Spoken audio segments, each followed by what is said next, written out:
The Reckoning. The sky burned red that morning, just like it had every morning since the Harbingers arrived. Commander Elena Reyes stood at the observation deck of what remained of the International Space Defense Platform, her dark eyes fixed on the horizon, where dawn struggled to break through the atmospheric damage. Humanity had survived the first wave, but barely. 7 billion people reduced to 3 billion in just 12 days of slaughter. Cities weren't just destroyed. They were erased, as if they had never existed at all. "Commander, the Council is waiting," Lieutenant Darius Chen said from behind her, his voice steady despite the exhaustion etched into every line of his face. Like everyone else still alive, he hadn't properly slept in months. Elena nodded without turning. "Tell them I'll be there shortly." Her fingers tightened around the railing.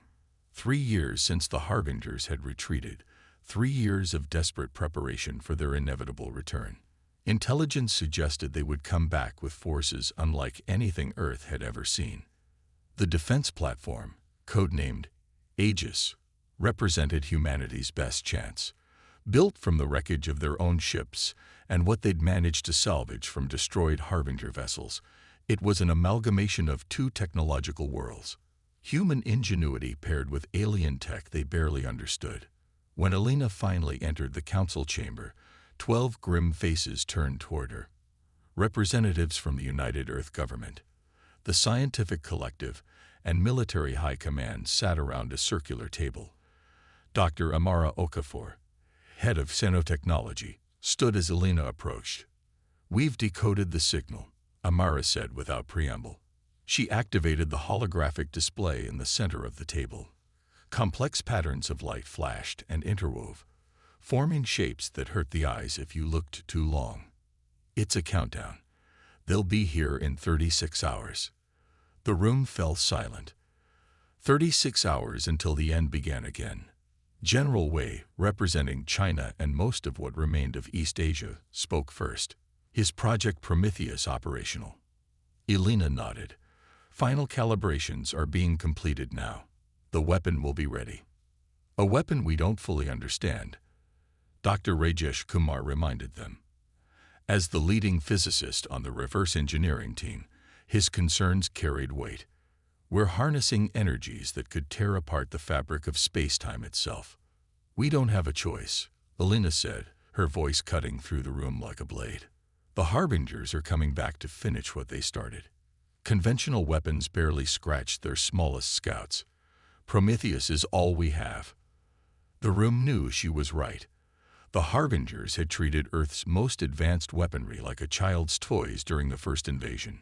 Nuclear missiles had been casually intercepted. Fighter jets swatted from the sky. Only through sheer luck and the sacrifice of millions had humanity discovered a vulnerability in the Harbingers' quantum shielding. Project Prometheus exploited that vulnerability on a scale that theoretically could obliterate an entire armada. "What about diplomacy?" asked Ambassador Leila Mbeki, her voice barely above a whisper. "Have we tried to communicate with them?" Elena turned to her, trying to keep the bitterness from her voice. "For 12 days, we broadcast every type of message imaginable. Mathematical sequences, visual signals, translations in over 80 languages. Their only response was to annihilate Mexico City." The reminder silenced the room again. Footage of Mexico City's destruction had become a rallying symbol for Earth's resistance. One moment a metropolis of 20 million souls, the next a perfect, smoking crater. "The weapon is our message now," Elena continued. "One chance to show them that humanity won't go quietly." As the council deliberated final preparations, Elena slipped away to the heart of the station, the central chamber where Project Prometheus waited. The massive device resembled nothing so much as a cathedral of technology, spires of exotic metal reaching toward the ceiling, pulsing with energies that made the air itself hum. At its core sat a sphere of perfect darkness, a singularity containment field housing what scientists had dubbed negative space. Dr. Sana Khalid, the project's head engineer, looked up from her console as Elena entered. Her hands were steady, but her eyes betrayed her fear. "Will it work, Sana?" Elena asked quietly. Sana hesitated. Theoretically, yes. It will create a cascade that should disrupt their entire fleet's propulsion systems and weapons arrays simultaneously. But the power requirements... I know. Elena rested her hand on the younger woman's shoulder. The entire planetary grid, plus the antimatter reserves. If it fails, we'll have nothing left. If it fails, we won't need anything else. Elena studied the readouts. The harvested energy from their own weapons. Are we sure it will integrate properly? As sure as we can be without a full-scale test. Sana tapped a sequence into her console, bringing up simulation data. The Harbingers use a form of quantum entanglement for both communication and weapons systems. We've reverse-engineered enough to create a feedback loop that should amplify back through their network. One shot to their command ship should theoretically cascade through their entire fleet. Theoretically, Elena repeated. It's the best word we have, Commander. Alarms blared 32 hours later, 4 hours ahead of predictions. The Harbinger fleet had arrived early, tearing through space with a violence that shook the station. Elena raced to the command center, watching in horror as the sensors registered the incoming armada. Count, she demanded. Over 3,000 ships, the sensor officer replied, his voice breaking. The main vessel is, God, it's almost the size of the moon. Elena's blood ran cold. The Harbingers hadn't just returned. They'd brought an extinction fleet. Status of Prometheus. Online and ready. Commander. Begin evacuation of non-essential personnel to the bunkers. She turned to communications. Broadcast on all frequencies. Our final warning. The message had been prepared months ago, translated into mathematical code that the aliens would understand regardless of language. Its meaning was simple. Attack again, and we erase you. This is humanity's final warning. The Harbinger fleet approached Earth's orbit with methodical precision. Their ships were massive, obsidian structures that seemed to absorb light rather than reflect it. The command vessel took position directly above what had once been North America, its shadow darkening a quarter of the planet. They're powering weapons systems, the tactical officer announced, voice tight with fear. Hold position, Elena ordered. Wait for my command. The tension in the control room was unbearable as everyone watched the massive alien vessel. Were they considering the warning, or merely choosing their first target? The answer came brutally clear as energy began to coalesce around the command ship's forward array. A weapon pointed directly at what remained of Washington, D.C. They're firing. Someone shouted. Elena's face hardened. Activate Prometheus. Target their command vessel. Dr. Khaled's hands flew across the controls, initiating the firing sequence.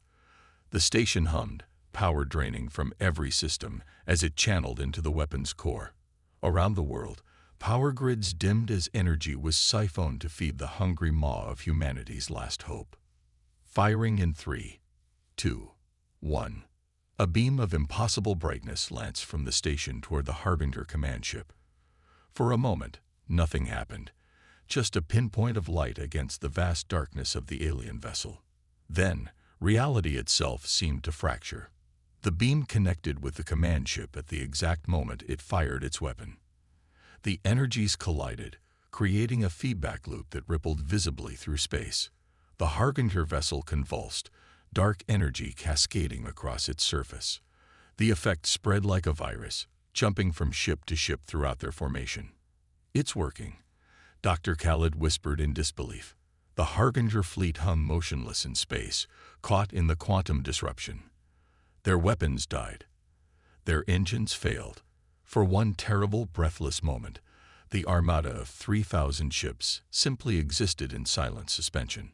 Elena watched, her heart pounding in her chest, as humanity's message reached across the void. Attack again, and we erase you. The Harbinger ships began to retreat, slowly at first, then with increasing speed. They didn't fire again. They didn't attempt communication. They simply withdrew, leaving Earth's orbit with what almost seemed like fear. Did we just win? Lieutenant Chen asked, voicing what everyone was thinking. Elena shook her head, her eyes still fixed on the retreating fleet. No, this isn't over. As if in answer to her words, a final transmission burst across all frequencies, a message from the Harbingers, their first direct communication with humanity.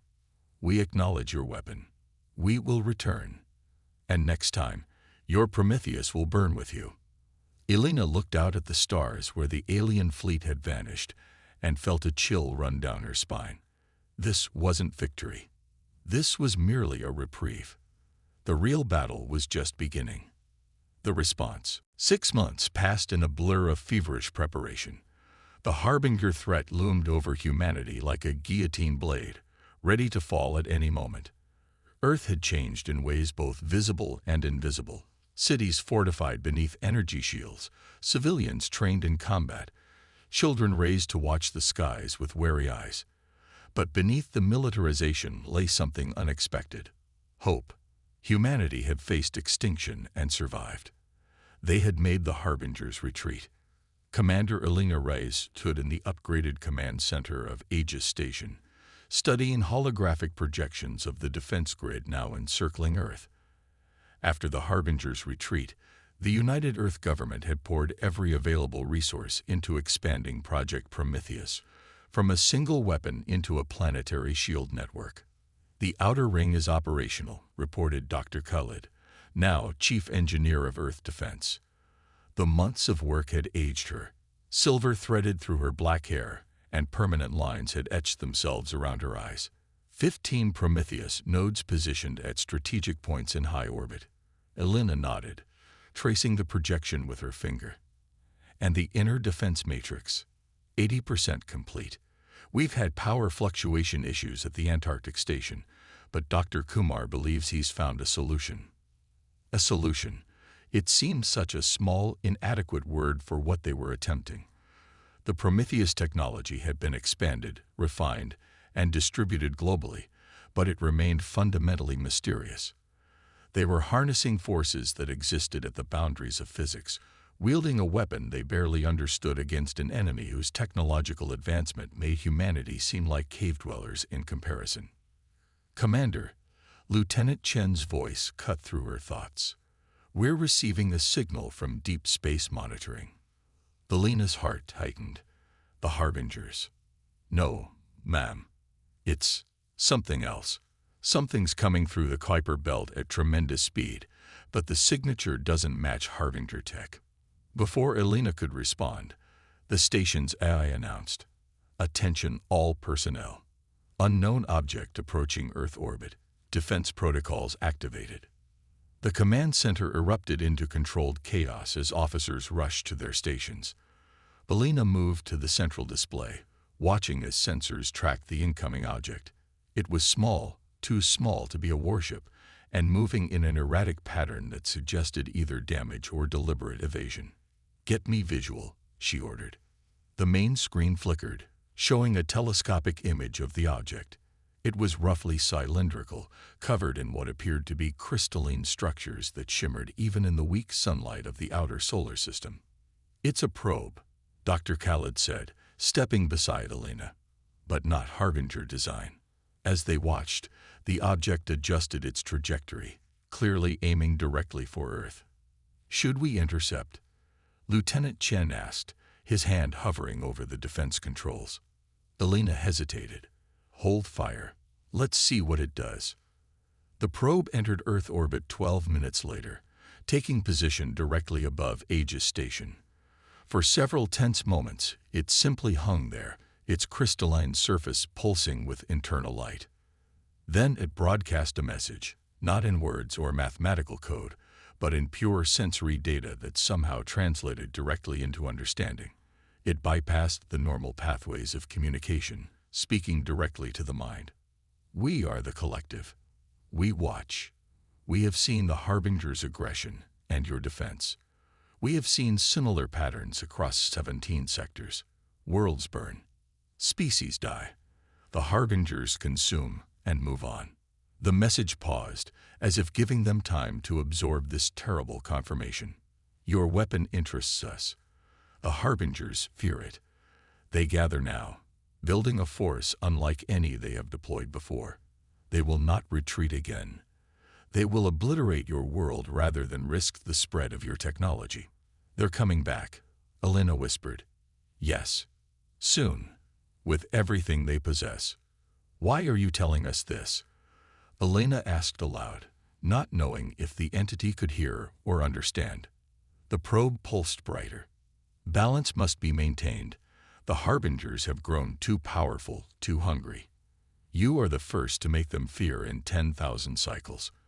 We do not intervene directly, but we observe, we record, and occasionally, we warn.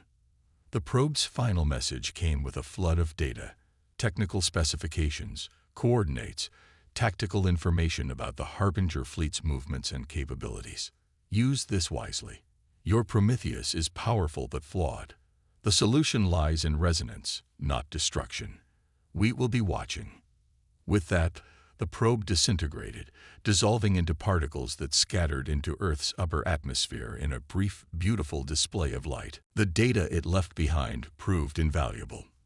The Harbingers were indeed amassing a force, one that dwarfed their previous invasion fleet.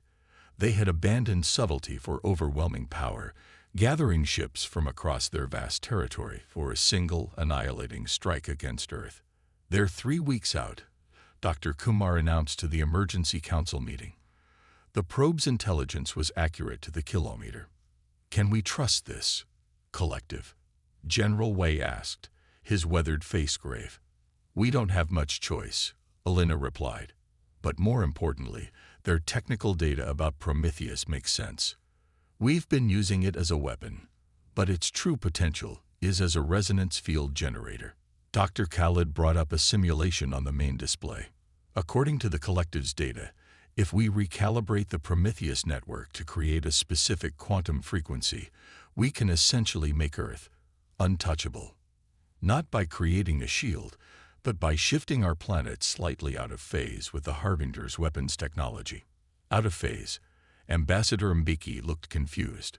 What does that mean in practical terms? It means they can't hurt us, Dr. Kumar explained. Their weapons would pass through our ships, our cities, our people, like ghosts. But it's temporary, and the power requirements are astronomical. How temporary? Elena asked. 90 minutes at full global power. After that, the grid burns out completely. 90 minutes to end a war. Elena surveyed the faces around the table. Humanity's last defense council. Start the recalibrations. I want the entire Prometheus network ready for phase shift deployment when they arrive. The following weeks passed in a hurricane of activity. Cities were evacuated to underground bunkers. The 15 orbital Prometheus nodes were reconfigured according to the collective's specifications.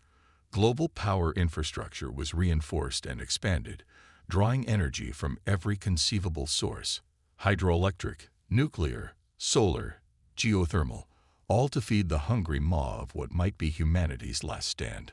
The Harbinger fleet arrived exactly when predicted, a vast armada that blotted out the stars, so numerous that sensors struggled to count them. Conservative estimates put their numbers at over 12,000 vessels, ranging from scout ships to planet killers.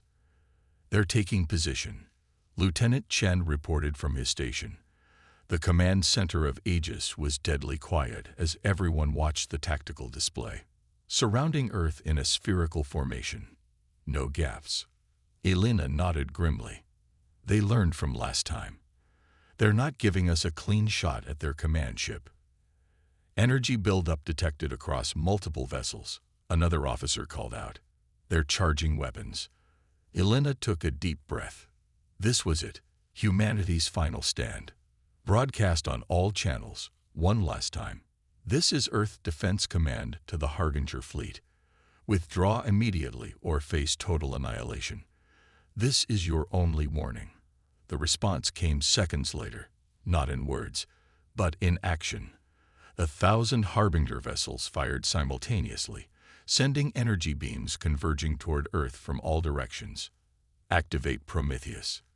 Elena ordered. Full phase shift. Dr. Khaled's hands flew across her console, initiating the worldwide network. Prometheus activating. Phase shift in 3, 2, 1. The world change. There was no other way to describe it. A subtle vibration passed through everything. Through the station, through the people within it, through the planet below. Colors seemed slightly brighter, sounds a touch clearer. Reality itself had shifted just enough to be noticeable. And the Harbinger weapons, those deadly beams of concentrated destruction, passed harmlessly through Earth and its defenses, continuing through to the other side of the planet where they struck other Harbinger vessels. It's working. Lieutenant Chen shouted, his professional demeanor breaking for a moment in pure joy. Their weapons are passing right through us. On the tactical display, confusion spread through the Harbinger fleet. Ships adjusted positions, recalibrated weapons, fired again, with the same result. Nothing could touch Earth. 85 minutes of phase shift remaining, Dr. Khaled announced, monitoring the power consumption. Grid holding at 93% capacity. Elena allowed herself a moment of victory before focusing on the next phase. Prepare our counterattack. Target their highest concentration formation with the orbital Prometheus nodes. This had been the gamble in their strategy. While in phase shift, Earth couldn't be harmed, but neither could they harm the Harbingers. They would need to drop the phase shift momentarily to launch their attack. Harbinger fleet is repositioning, Tactical reported. They appear to be retreating. Elena frowned. That doesn't make sense. They wouldn't give up this easily. As if in answer to her doubt, the tactical display lit up with new warnings. The Harbinger command vessel, a behemoth twice the size of any other ship in their fleet, was moving into position directly above Aegis Station. Energy readings off the scale, the sensor officer reported, voice shaking. Whatever they're charging, it's unlike anything we've seen before. Elena understood immediately. They're going to try to overwhelm the phase shift through brute force. She turned to Dr. Khaled. Will it hold? The engineer's face was grim. Not against that level of energy. The calculations never accounted for something this powerful. Time to impact. 30 seconds. Elena made her decision instantly. Drop phase shift at forward Prometheus node only. Redirect all power to a focused counterbeam directly at their command ship. Match their energy output exactly. That's not in the protocol, Dr. Kumar protested. We haven't tested. There's no time. Elena cut him off. Do it now. The commands flew from station to station. The phase shift dropped at a single point in Earth's defenses, directly in front of the Harbinger command ship, just as the alien vessel fired its superweapon. The Prometheus node fired back at the exact same instant, its beam meeting the Harbinger weapon in space.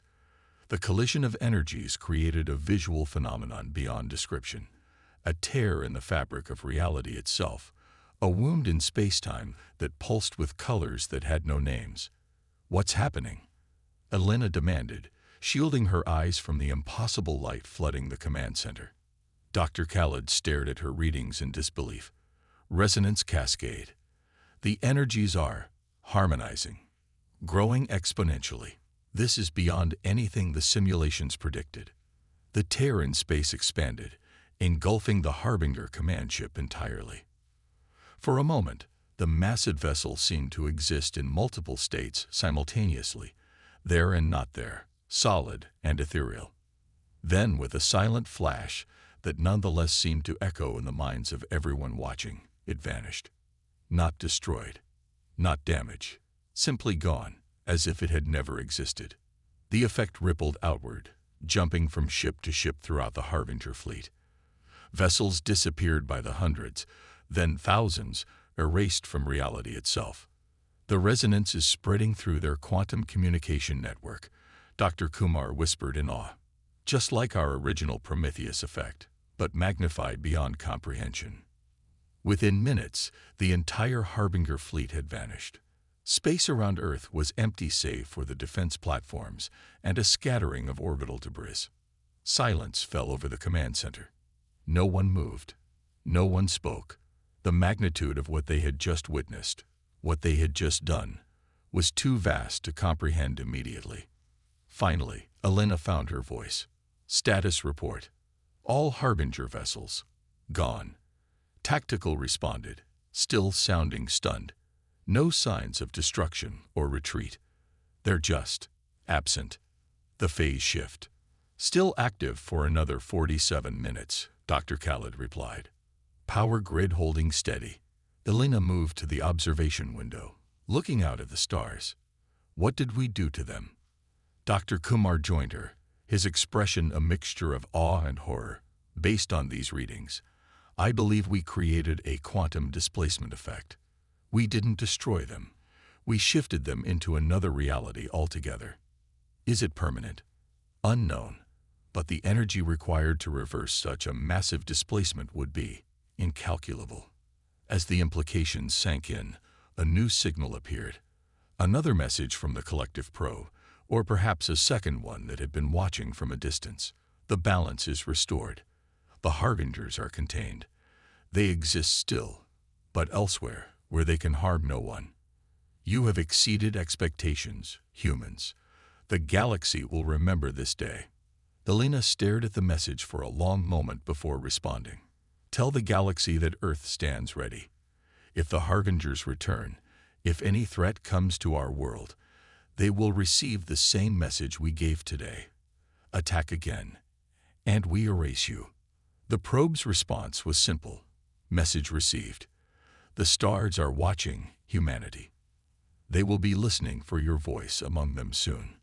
As dawn broke over a planet that had faced extinction and survived, the Lena rays looked out at the horizon, thinking not of the war they had just won, but of the future that now lay before them. Humanity had proven itself on the cosmic stage, not just as survivors, but as a force to be reckoned with. The stars were no longer just distant lights. They were destinations, and humanity's message would travel with them wherever they went. We are Earth. We endure, and we will not go quietly.